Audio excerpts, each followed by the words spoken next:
संयुक्त राष्ट्र सुरक्षा परिषद में भारत की स्थायी सदस्यता को लेकर फिर एक बार चर्चाएं तेज हो गई। भारत को यूएन में स्थायी सदस्य बनाने में चीन और पाकिस्तान जैसे देश सबसे बड़े रोड़ा बने हुए हैं।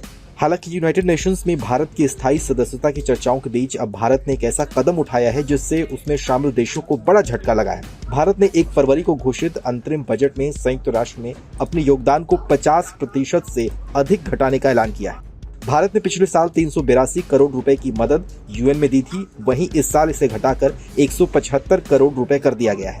खबर है कि भारत बहुत जल्द संयुक्त राष्ट्र के मिशनों में शामिल अपने सैनिकों को भी वापस बुलाने की तैयारी कर रहा है। आपको बताएं तो संयुक्त राष्ट्र में सुधारों की बात हमेशा से भारत करता रहा है।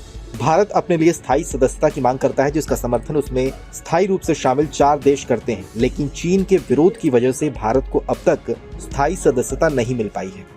भारतीय विदेश मंत्री एस जयशंकर से लेकर संयुक्त राष्ट्र में भारतीय राजदूत रुचिरा कंबोज ने वर्तमान स्थायी सदस्यों खासकर चीन को जमकर सुनाया है। जयशंकर ने तो चीन का नाम लिए बिना कहा कि भारत की स्थायी सदस्यता की राह में सबसे बड़ा रोड़ा चीन है, कोई पश्चिमी देश नहीं है। विशेषज्ञों की माने तो यूएनएससी में भारत की स्थायी सदस्यता का विरोध चीन और पाकिस्तान इसलिए कर रहे हैं क्योंकि अगर भारत सुरक्षा परिषद का स्थायी सदस्य बनता है तो ये चीन के सामने सबसे बड़ी चुनौती होगी। इस बदलाव का असर दक्षिण एशिया और दक्षिण पूर्व एशिया की क्षेत्रीय राजनीति पर भी पड़ेगा। वैश्विक स्तर पर चीन की जितनी अहमियत इस वक्त है, भारत उससे कहीं आगे निकल जाएगा।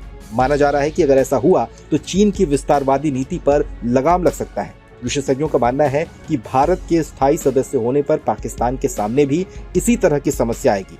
आतंकियों को पालने वाले मुल्क पाकिस्तान पर दबाव बढ़ जाएगा। इसके अलावा अगर भारत सुरक्षा परिषद का स्थायी सदस्य बनता है तो इसका असर चीन और पाकिस्तान की दोस्ती पर भी पड़ेगा।